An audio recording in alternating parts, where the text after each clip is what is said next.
I'm Sarah, and I'm 26. My father left me alone at a gas station on a stormy night, saying I needed to learn a lesson. He drove off laughing, but when he looked in the rearview mirror, I was smiling as I got into a black SUV, because my bodyguard had been with me the whole time. Where are you watching from today? Drop your location in the comments below and hit that like and subscribe button if you've ever felt abandoned by family. You'll definitely want to stick around for what happened next. Let me back up and tell you how I ended up standing in freezing rain at a Texaco station at 11 p.m. on a Thursday night. Because honestly, even for my family, this was a new low. It started 3 days earlier during what was supposed to be a simple dinner at my parents' house in Arlington. My mother had made her famous pot roast, the one she only brings out when she wants something. My brother Jake was there with his wife Michelle, both of them looking smug in that way that immediately put me on edge. "Sarah, honey," my mother began, passing the potatoes with her practiced smile. "Your father and I have been talking. Here we go." In my family, talking usually meant plotting how to extract money from my trust fund. You'd think having wealthy grandparents who left me well provided for would be a blessing. Instead, it turned me into a walking ATM for relatives who couldn't manage their own finances. "We know you've been generous with the family," my father continued, cutting his meat with surgical precision. "But Jake and Michelle are looking at a house. And well, their credit situation is complicated." Complicated. That's what we call Jake's gambling problem and Michelle's shopping addiction. They'd already burned through 2 inheritance checks and a loan from my mother's sister. "How much?" I asked, because there was no point in pretending this was a social dinner. "50,000, Jake said quickly, like ripping off a Band-Aid. "Just until the market turns around. I've got some investments that are about to pay off." The same investments he'd been talking about for 3 years. The same sure-thing deals that had already cost him his first marriage and nearly his job. "That's a lot of money, Jake." "It's not like you can't afford it," Michelle chimed in, her voice taking on that whiny edge I'd learned to hate.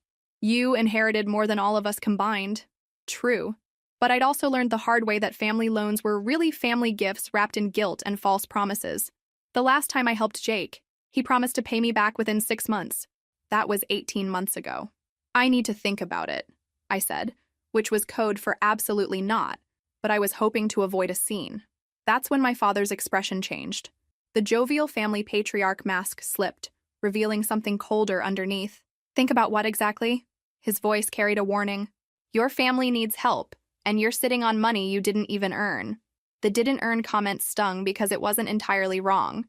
My grandparents had set up a trust that provided me more financial security than most people see in a lifetime.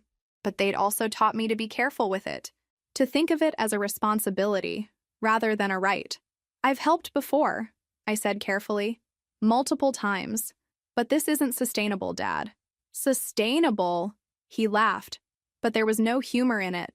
"Listen to yourself. You sound like some Wall Street shark talking about family like it's a business transaction." The dinner devolved from there. Michelle started crying about how they might lose the house. Jake got defensive and started listing all the ways I'd benefited from family support over the years. My mother just sat there, occasionally nodding in agreement with whoever was speaking loudest. But it was my father's final words that sealed what happened 3 days later. "Maybe you need to remember what it's like to not have everything handed to you."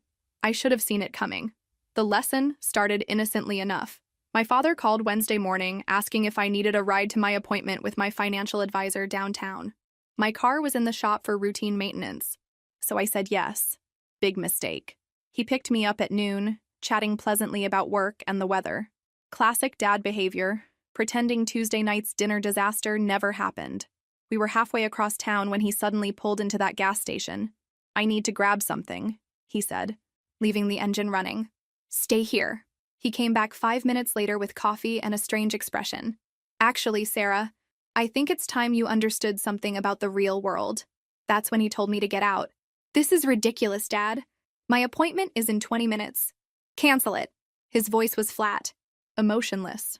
"Walk home, figure it out. Maybe spending a few hours without your trust fund safety net will give you some perspective on helping family." I stared at him through the passenger window, rain starting to spatter the glass.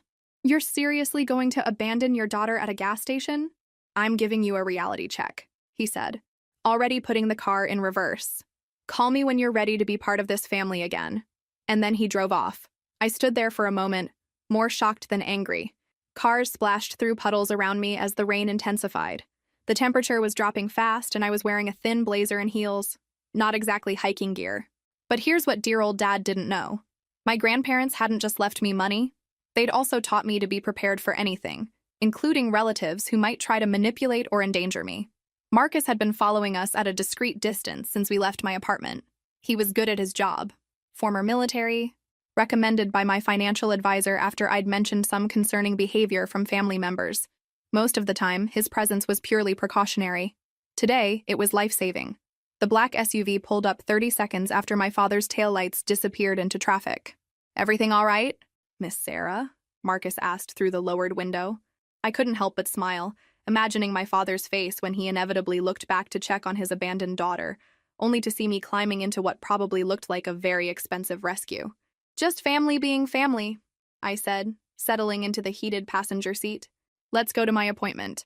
"Should I follow your father home first?"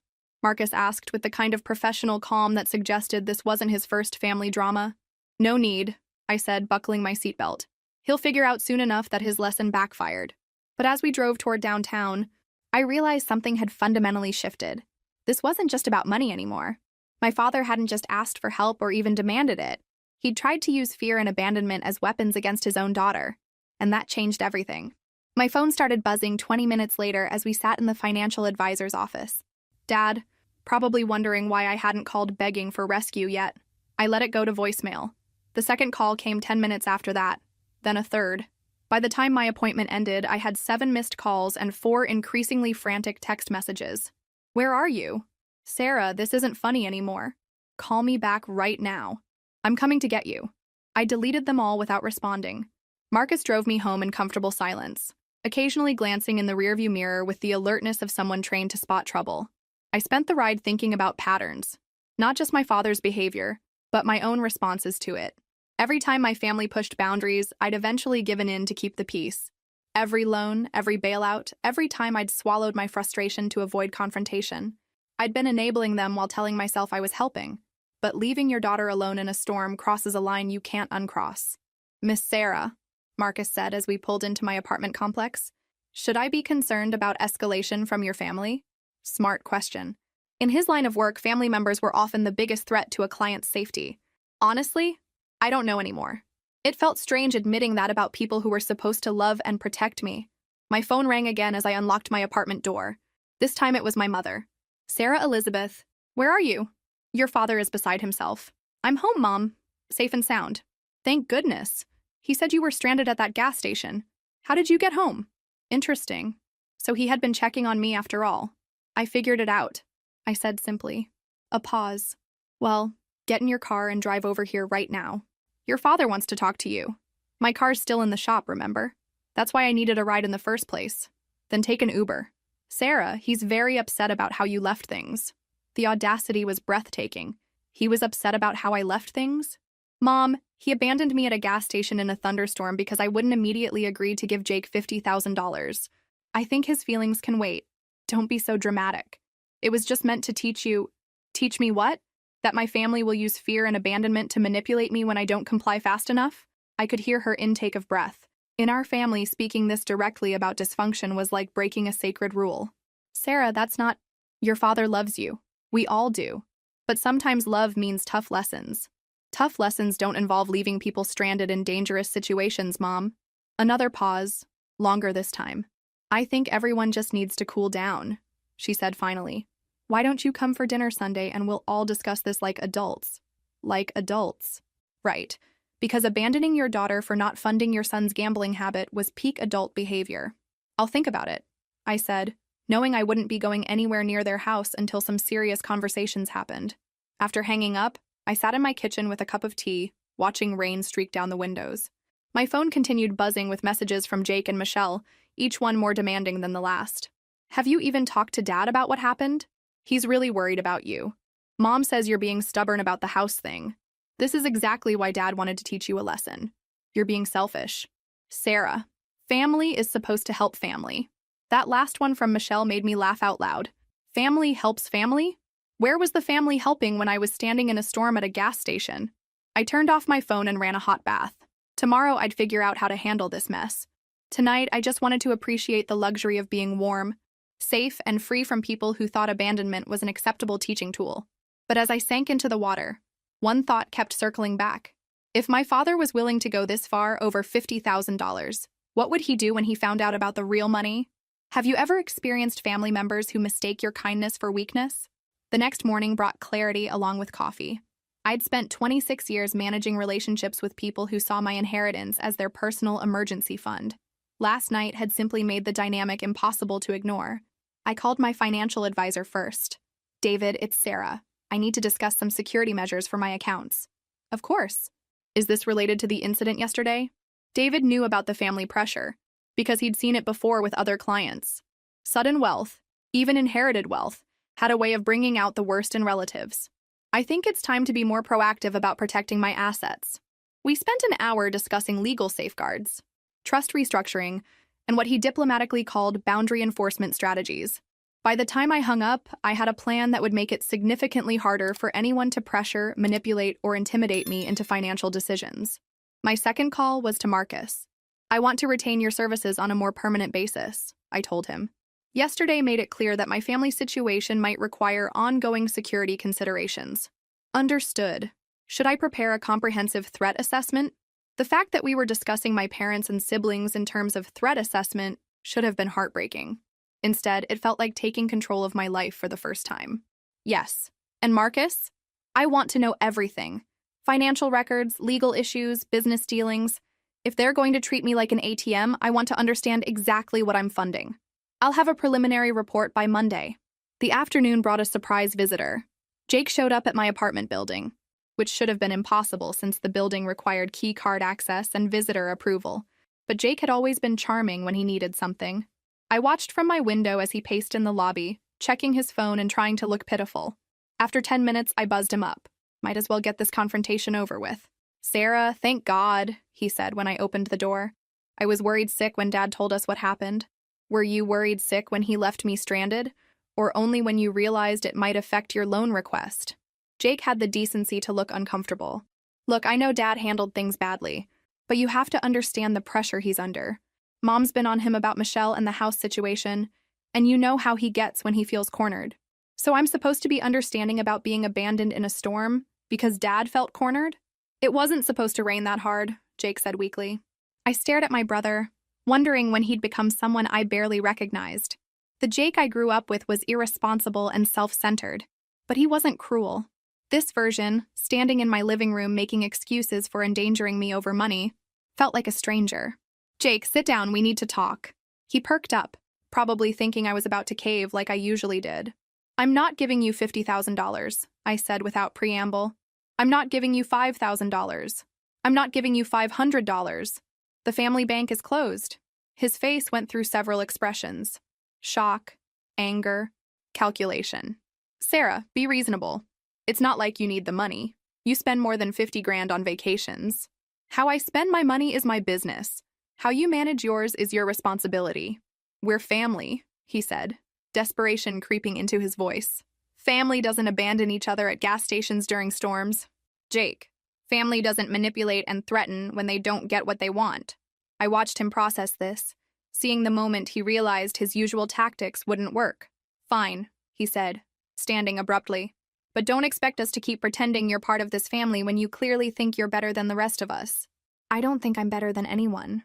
I just refuse to be treated worse than everyone else." After he left, I made one more call. To my lawyer. It was time to make some changes that would protect me regardless of what my family decided to do next. But I had no idea how far they were willing to go to get what they thought they deserved. Marcus's report arrived Monday morning via secure email. I read it twice, each page making my stomach sink a little further. Jake owed money to people who weren't patient about repayment. Not just credit cards and the mortgage company, but private lenders who charged interest rates that would make loan sharks blush. Michelle's spending had escalated from expensive purses to what appeared to be a serious shopping addiction, complete with hidden credit cards and secret storage units full of unused purchases. But the real surprise was my parents' financial situation. They were 3 months behind on their mortgage. My father's small business was failing, and they'd been hiding it behind a facade of middle-class stability. The pot roast dinners, the comfortable house, the casual requests for family loans, all of it was theater designed to hide desperation. "Miss Sarah," Marcus said when I called him after finishing the report, "there's something else you should know." Your brother made some calls yesterday after leaving your apartment. We intercepted communications suggesting they're exploring legal options to challenge your trust. My grandparents had anticipated this possibility. The trust was ironclad, structured by lawyers who specialized in protecting assets from family predators. But that didn't mean my family wouldn't try, or that the attempt wouldn't be expensive and emotionally devastating. What kind of legal options? Competency challenges mostly, questioning whether you're mentally fit to manage the inheritance. It's a common tactic when families want to gain control of someone else's money. The betrayal hit me like ice water. Challenging my mental competency wasn't just about money. It was about destroying my reputation, my autonomy, my entire life. How serious is the threat? With their current financial resources? Limited. But if they find someone willing to fund the legal challenge in exchange for a percentage of the settlement, he didn't need to finish. There were always predatory lawyers willing to gamble on large estate challenges. I spent the day making calls, setting up additional legal protections, and arranging for independent psychological evaluations that would preempt any competency challenge. If my family wanted to paint me as mentally unfit, I'd have documentation from respected professionals stating otherwise. By evening, I felt like I'd built a fortress around my life. But fortresses only work if you're willing to live inside them. My phone rang at 8 p.m. Mom again. Sarah, honey. I think there's been some confusion about what happened with your father. No confusion. Mom, he left me at a gas station during a storm. Well, yes, but he thought you had your car with you. It was just miscommunication. The lies were getting more elaborate. Dad knew my car was in the shop. That's why I'd needed a ride in the first place. Mom, I know about the mortgage, the business problems. All of it. Silence. Then a sharp intake of breath. I don't know what you think you know. I know you're 3 months behind on payments. I know Dad's business is failing. I know Jake owes money to people who aren't banks. Another pause. Longer this time. If you know we're struggling, she said finally, her voice smaller than I'd ever heard it, then you understand why we need help. I understand why you think you need my money. But what happened Thursday night wasn't about help, Mom. It was about punishment. He was frustrated. He was dangerous. What if I hadn't found another way home? What if I'd been hurt trying to walk in that storm? You're being dramatic, she said, but her voice lacked conviction. Am I?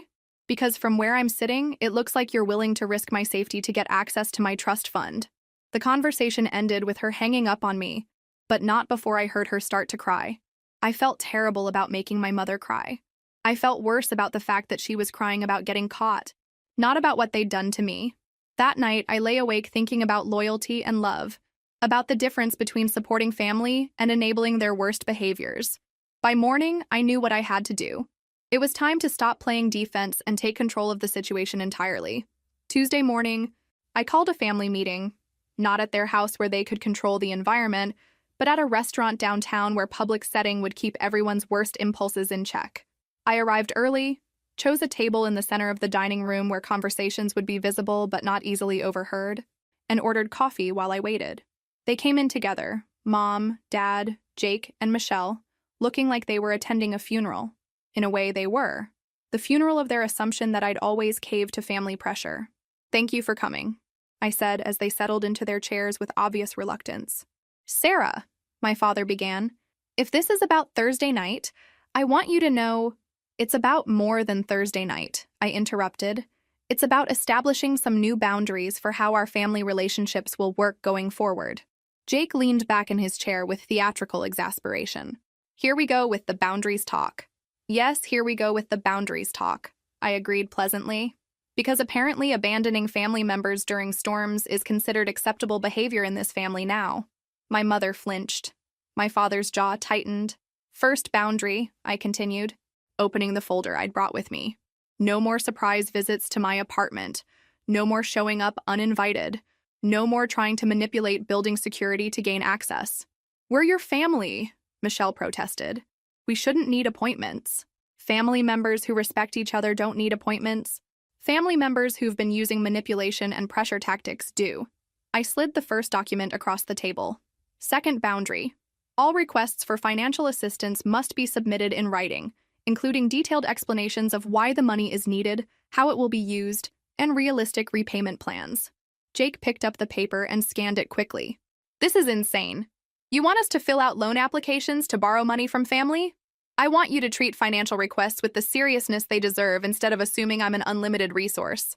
Third boundary, I continued, sliding another document toward my parents. Any future legal action taken against me or my trust will result in immediate and permanent cessation of all family financial support. The silence that followed was deafening. My father's face had gone pale. You investigated us, my mother said quietly. I protected myself. There's a difference. This is blackmail, Jake said, but his voice lacked conviction. This is self-preservation. I know about the competency challenge discussions. I know about the lawyer consultations. I know exactly how far you were willing to go to get access to money that isn't yours. My father finally spoke, his voice hoarse. Sarah, we never meant for things to go this far. But they did go this far, Dad. You left me stranded in a storm. Jake owes money to dangerous people. You're all struggling financially, and instead of having honest conversations about it, you chose manipulation and threats. I reached into my folder one final time and pulled out a cashier's check. This is $25,000, I said, placing it in the center of the table. It's enough to bring your mortgage current and give you some breathing room to figure out Dad's business situation. Their eyes fixed on the check like it was a lifeline. But, I continued, this is the last financial assistance any of you will receive from me unless and until you agree to these boundaries and prove you can honor them. You're serious, Michelle said, disbelief in her voice. Completely serious. You taught me Thursday night that I can't trust any of you to put my well-being above your financial needs. Until that changes, this is how our relationship works. My father reached for the check with trembling fingers. Sarah, don't apologize, Dad. Just decide whether you want a daughter or an ATM, because you can't have both. I stood up, leaving the documents and the check on the table. Take your time thinking it over. I'll be here when you're ready to have a real family relationship again. As I walked away, I heard Michelle whisper urgently, we have to take the money. We don't have a choice. But I knew that until they understood they'd always had a choice, the choice to treat me with respect, nothing would really change. What I didn't know was that $25,000 was about to become the least of our problems. The call came at 3 a.m. on Friday morning, Marcus sounding more alert than anyone should at that hour. Miss Sarah, we have a situation. Your family's house is on fire. I sat up in bed, instantly awake. What? Are they okay? Everyone's safe. They're at the hospital being treated for smoke inhalation, but no serious injuries. The fire department suspects arson. Arson. My blood went cold as the implications hit me. Jake's gambling debts. The dangerous people Marcus had mentioned in his report. The money I'd given them that was supposed to solve their problems. $25,000 hadn't been enough. I threw on clothes and met Marcus in the lobby 15 minutes later. The drive to my parents' neighborhood felt surreal, like moving through a nightmare where everything familiar had been twisted into something threatening. The house I'd grown up in was a blackened shell. Fire trucks were still on scene, their red and blue lights painting everything in emergency colors. Yellow tape cordoned off what used to be my childhood home. I found my family huddled together in the back of an ambulance, looking smaller and more fragile than I'd ever seen them. My mother was crying silently while my father stared at the ruins with hollow eyes. Jake sat apart from the others, guilt written across his face like a confession. Sarah! My mother reached for me as I approached. Thank God you're here. For a moment, all the boundaries and ultimatums from 3 days earlier felt petty and meaningless. These were my parents, and they'd just lost everything. Are you all hurt? I asked, accepting my mother's embrace despite everything that had happened between us. Just some smoke inhalation, my father said hoarsely. We got out in time. How did it start? The silence that followed told me everything I needed to know. Jake wouldn't meet my eyes. Michelle was crying harder than seemed warranted for someone who'd escaped a fire uninjured. Jake, I said quietly, what did you do? It wasn't supposed to happen like this, he whispered, finally looking at me. I just needed more time to pay them back. They said they just wanted to scare me. The $25,000 hadn't gone to save their house or help their business. Jake had used it to make a partial payment to people who set houses on fire when they didn't get satisfied quickly enough. Who are they, Jake? My father answered instead, his voice flat with defeat. People your brother borrowed money from to cover his gambling debts, people who don't accept partial payments as final settlements. How much do you owe them? Jake's voice was barely audible. $80,000. $80,000. The 25 I'd given them had only made the dangerous people angrier because it proved Jake had access to money, but was still holding out on them. And they burned down Mom and Dad's house to send a message? They said next time it won't be empty, Michelle sobbed. They said next time people will be inside. I stood there in the pre-dawn darkness, watching my childhood home smolder, finally understanding the true cost of my family's dysfunction. This wasn't about helping relatives through temporary financial difficulties. This was about being dragged into a situation that could get people killed. "Where are you going to stay tonight?" I asked my parents. "We don't know," my mother said. "The Red Cross offered a hotel voucher, but it's only for 3 days." I thought about my apartment, about the security systems and safe building where Marcus could monitor who came and went. I thought about the people who had just proven they were willing to commit arson to collect debts. "You can't stay with me," I said quietly. "I'm sorry, but you can't. It's not safe for any of us." My mother's face crumpled with fresh tears. "Sarah, please, we have nowhere else to go." "You'll have somewhere to go," I said, pulling out my phone to call David, my financial advisor. "But first, we're going to solve this problem permanently." "What do you mean?" Jake asked.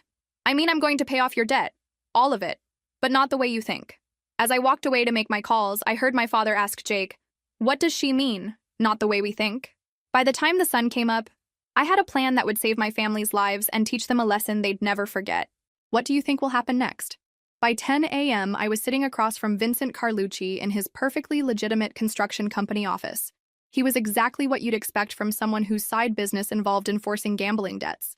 Thick-necked, expensive suit, hands that had clearly seen more than desk work. Marcus sat beside me, alert but relaxed. Having a professional bodyguard tends to encourage civilized behavior, even among people who burn houses down for a living. "Miss Patterson," Carlucci said with surprising politeness, "I understand you want to discuss your brother's debt. I want to pay it off. In full. Today." His eyebrows rose slightly. "That's refreshing. Most families try to negotiate. I'm not most families, but I have conditions." "I'm listening." I slid a cashier's check across his desk for $80,000. His eyes widened slightly at the amount. "This pays Jake's debt completely. No interest, no penalties, no future obligations." "Agreed." "Second condition. You and your organization will have no further contact with any member of my family. No phone calls, no visits, no messages through intermediaries." He nodded slowly. "Third condition, and this is the important one. My brother doesn't know I'm paying this debt." Carlucci leaned back in his chair, clearly intrigued. "Explain." "As far as Jake knows, he still owes you $80,000. He still thinks you might burn down another building or hurt someone he cares about. He still lives with the consequences of his choices." A slow smile spread across Carlucci's face. "You want him to suffer without actually suffering. I want him to learn what accountability feels like. Real accountability, not just empty promises to pay money back someday. What if he tries to borrow more money elsewhere to pay me? Then he'll discover that every legitimate and illegitimate lender in the city has been informed about his existing debt to you. No one will touch him." Marcus had helped me arrange this through his network of contacts. Jake would find himself completely cut off from credit, unable to borrow so much as gas money without family approval. And if he confesses to family about the debt, then he'll discover his family doesn't have $80,000 lying around anymore. I smiled. I transferred most of my liquid assets into accounts he can't access and investments he can't liquidate. Carlucci was quiet for a long moment, studying me with something like professional admiration. "You're willing to pay $80,000 to teach your brother a lesson?" "I'm willing to pay $80,000 to save my family's lives and possibly prevent Jake from gambling himself into an early grave." "And what about your parents? They lost their house because of his debt.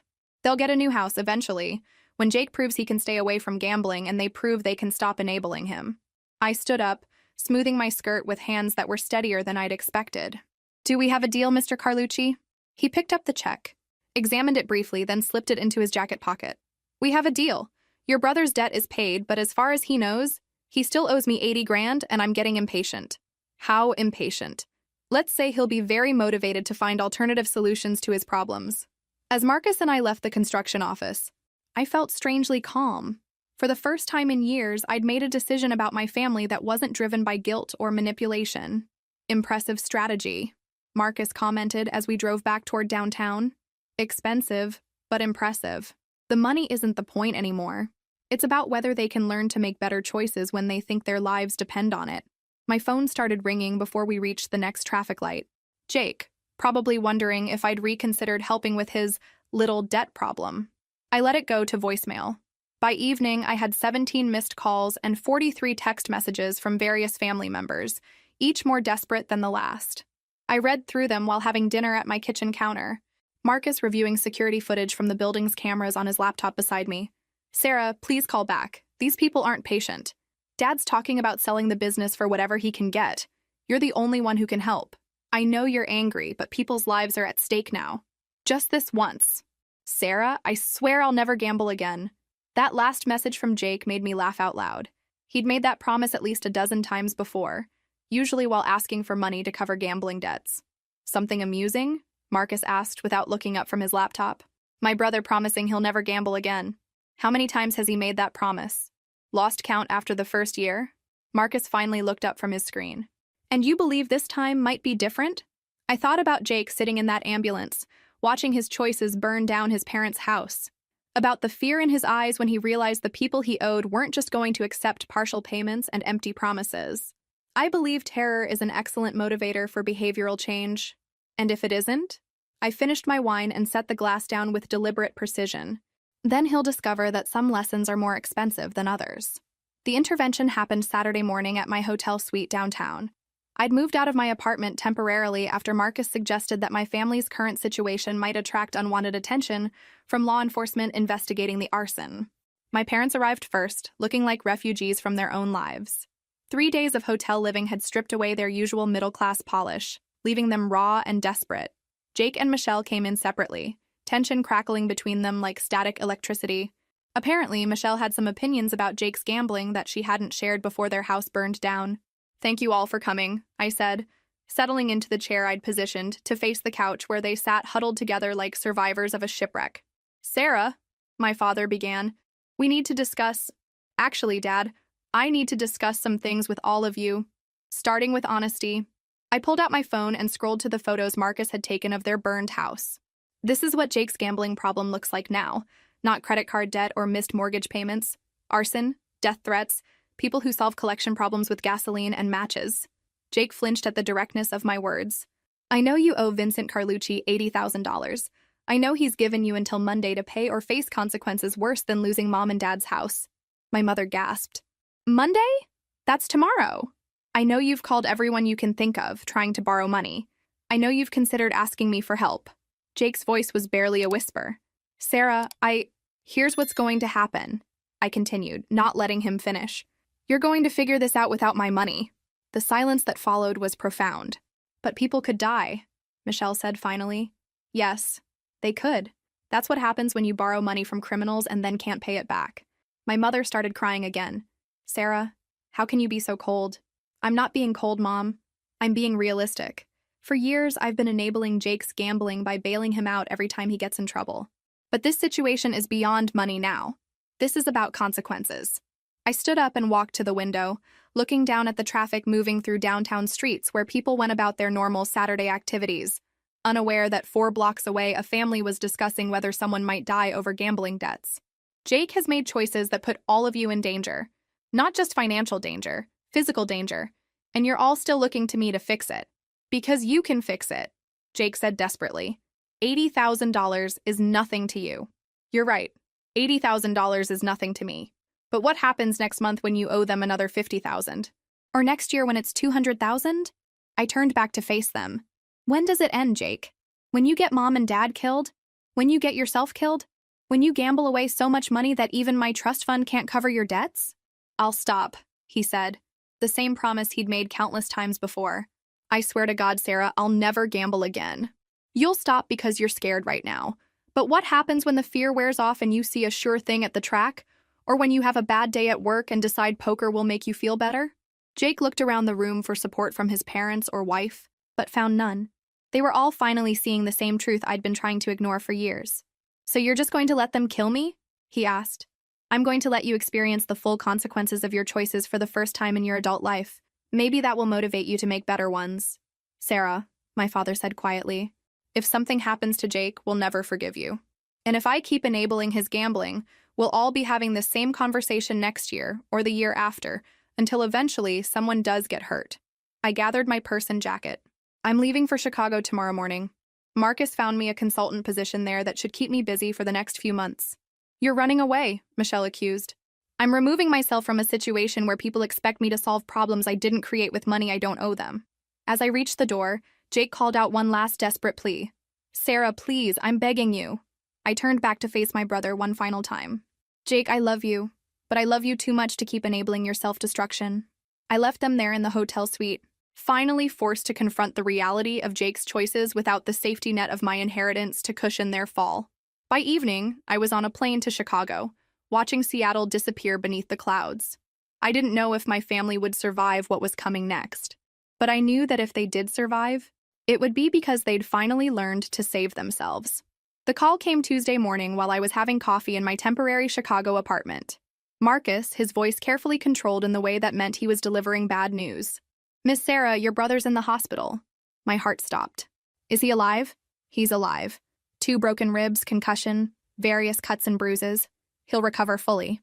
I sank into the kitchen chair, relief and guilt warring in my chest. What happened? Carlucci's people paid him a visit Monday night. Nothing fatal, just a reminder that Monday's deadline had passed. Even though I knew Jake's debt had been paid, hearing about the beating made me feel physically sick. I'd orchestrated this whole scenario, including the part where my brother got hurt. There's something else, Marcus continued. The police are investigating. Jake didn't give them Carlucci's name, but they're asking questions about his gambling debts. This was spiraling beyond my control. Police involvement meant federal attention, which meant my carefully planned lesson was about to become a criminal investigation. I need to come back to Seattle. I wouldn't recommend that right now. Your family believes you're responsible for what happened to Jake. Responsible how? They think your refusal to pay his debts led directly to the beating. Your parents are talking about cutting off contact permanently. I stared out the window at Lake Michigan, watching boats move across water that reflected the gray November sky. My plan had been to teach Jake a lesson about consequences while keeping him safe. Instead, I'd orchestrated a situation where he got beaten by criminals while my family blamed me for his injuries. Marcus, I need you to do something for me. Of course. I need you to tell Carlucci that the arrangement has changed. Jake's debt is still paid, but I want his people to stay away completely now. No more reminders, no more visits. That wasn't part of the original agreement? Then we'll pay him more. Whatever it takes to make sure Jake doesn't get hurt again. There was a pause. Miss Sarah, are you reconsidering your position on helping your family? Was I? Sitting in a strange city, drinking coffee in an unfamiliar kitchen while my brother recovered from a beating that I'd indirectly caused. The boundaries I'd established seemed less like protection and more like cruelty. I don't know anymore. That evening, I called the hospital in Seattle and asked to speak with Jake. The nurse said he was sleeping, but my mother was there. Sarah? Her voice was cold in a way I'd never heard before. How is he? How do you think he is? He looks like he was hit by a truck. Mom, just don't. I don't want to hear about boundaries or lessons or tough love. My son is lying in a hospital bed because you refused to help your family. The accusation hit like a physical blow because part of me believed it was true. I was trying to help him in a different way. By letting criminals beat him unconscious, I closed my eyes, trying to find words that would explain my reasoning without revealing that I'd actually paid Jake's debt months ago. Mom, Jake's gambling problem was going to lead to this eventually. If not with these people, then with others. At least this way. At least this way what, Sarah? At least this way you get to feel superior while your brother suffers? The line went dead. I sat in the growing darkness of my Chicago apartment, phone still in my hand, finally understanding the difference between consequences and cruelty. Jake had learned his lesson. The fear in his eyes as he lay in that hospital bed would probably keep him away from gambling for years, maybe forever. But the cost of that lesson might be my entire family. At midnight, I called Marcus one final time. I want to come home and I want to tell them the truth about what I did. Are you sure? Once you reveal that you paid Carlucci, there's no going back to the boundaries you established. The boundaries don't matter if my family is destroyed. And if they're angry that you let Jake get beaten when you could have prevented it, I thought about Jake in his hospital bed, about my mother's cold voice, about my father who hadn't even taken my call since the beating. Then I'll deal with that too. But I can't live with myself knowing I caused this and let them blame themselves. Sometimes the hardest lesson isn't learning to set boundaries. Sometimes it's learning when those boundaries have become walls that hurt the people you're trying to protect. I flew back to Seattle on Wednesday morning and went directly to the hospital. Jake was awake, looking like he'd been in a car accident. Both eyes were black, his lip was split, and he moved carefully because of his broken ribs. But he was alive, and for the first time in years, he was completely sober. "Sarah," he said when I walked into his room. His voice was hoarse from the concussion. "I didn't think you'd come. I'm your sister, of course I came." My parents were there too, sitting in chairs by the window with the exhausted look of people who'd been keeping vigil for days. They acknowledged my presence with nods but no warmth. "Jake," I said, pulling up a chair beside his bed, "I need to tell you something important. If this is about the money, it is about the money, but not the way you think." I reached into my purse and pulled out a folded document, the receipt from my cashier's check to Vincent Carlucci. "Your debt was paid 5 days ago. In full, before you got hurt." Jake stared at the receipt, confusion clouding his bruised features. "I don't understand. I paid Vincent Carlucci $80,000 last Friday. Your debt to him was completely settled." My father leaned forward in his chair. "Then why did they beat him up?" "Because I asked them to." The silence that followed was profound and dangerous. I could feel the temperature in the room drop 10 degrees. "You asked them to beat up your own brother?" my mother whispered. "I asked them to continue acting like Jake owed them money, so he would learn what his gambling addiction really costs." Jake struggled to sit up straighter, wincing with the movement. "You set me up? I protected you from the real consequences while making sure you experienced enough fear to motivate change." "You son of a—" Jake started, then stopped himself, probably because swearing with a split lip was painful. My father stood up slowly, his face a mask of controlled fury. "You paid criminals to terrorize your brother?" "I paid criminals to cancel his debt and then pretend they hadn't been paid so Jake would finally understand understand what?" my mother demanded. "That his own sister would rather see him beaten than simply help him?" This wasn't going the way I'd imagined. I'd thought they'd be angry about the deception, but grateful that Jake was safe and his debt was resolved. Instead, they looked at me like I was a stranger. "You let me think I was going to die," Jake said quietly. "For 5 days, I thought those people were going to kill me. Do you have any idea what that feels like? Do you have any idea what it feels like to watch someone you love destroy themselves and everyone around them with their addiction?" "So you decided to play God?" my father asked. "You decided that psychological torture was an appropriate response to Jake's problems?" "I decided that enablement wasn't working and maybe fear would be more effective than money." Michelle, who'd been silent until now, finally spoke. "You're sick, Sarah. What kind of person does something like this to their own family?" I looked around the room at 4 people who'd been the center of my world for 26 years, seeing in their faces that something fundamental had broken that might never heal. The kind of person who watches her brother gamble away every opportunity, every relationship, every dollar he can borrow or steal, and finally decides that protecting him from consequences is actually killing him. By having him beaten up? Jake's voice was getting stronger as his anger built. By making the consequences real enough to motivate change without being permanent enough to destroy your life. I stood up, knowing that staying longer would only make things worse. "Jake, your debt is paid. You're safe. The gambling stops now because you've seen where it leads, but you're alive to make better choices. Get out," my mother said quietly. "Mom, get out of this room, Sarah. Get out of this hospital. Get out of our lives." I looked at Jake one last time, seeing in his battered face not gratitude for being saved, but hatred for being manipulated.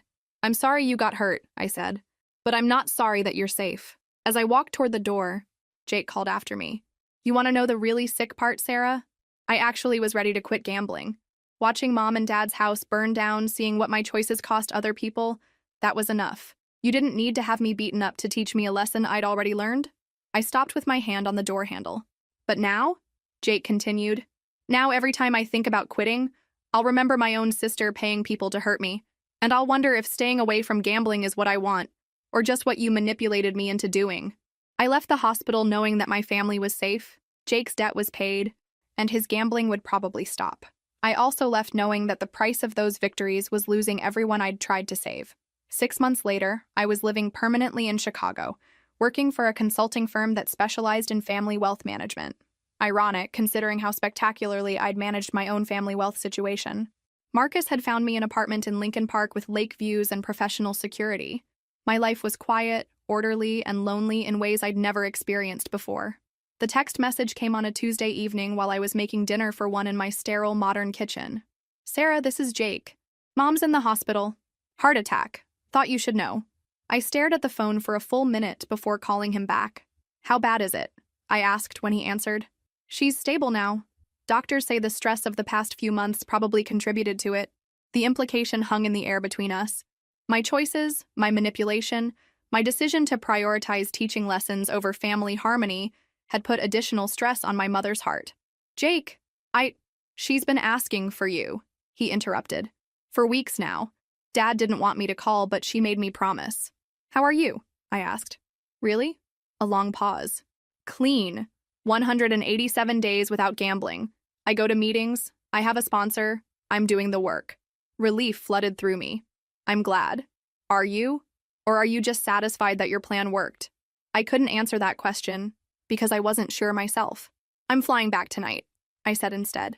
Sarah, you should know. Dad's still pretty angry.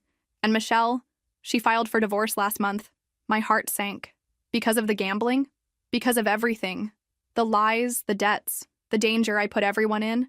And because she can't forgive you for what you did, which means she can't forgive me for being related to you.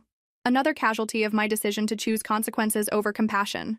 I found my mother in intensive care, looking fragile and older than I remembered. My father sat beside her bed, holding her hand with the desperate grip of someone afraid to let go. Dad. He looked up when I entered, his expression cycling through surprise, anger, and exhaustion before settling on resignation. She wanted to see you, he said simply. My mother's eyes opened when she heard my voice. Sarah? I'm here, Mom. I need to tell you something, she whispered, her voice weak but urgent. You need to rest. No, listen. I was wrong about Jake, about enabling him. You were right that we were making his problem worse. I felt tears starting. The first I'd shed since leaving Seattle 6 months earlier. But Sarah, she continued, squeezing my hand with surprising strength, you were wrong about how to fix it. Fear isn't love. Manipulation isn't protection. I know, Mom.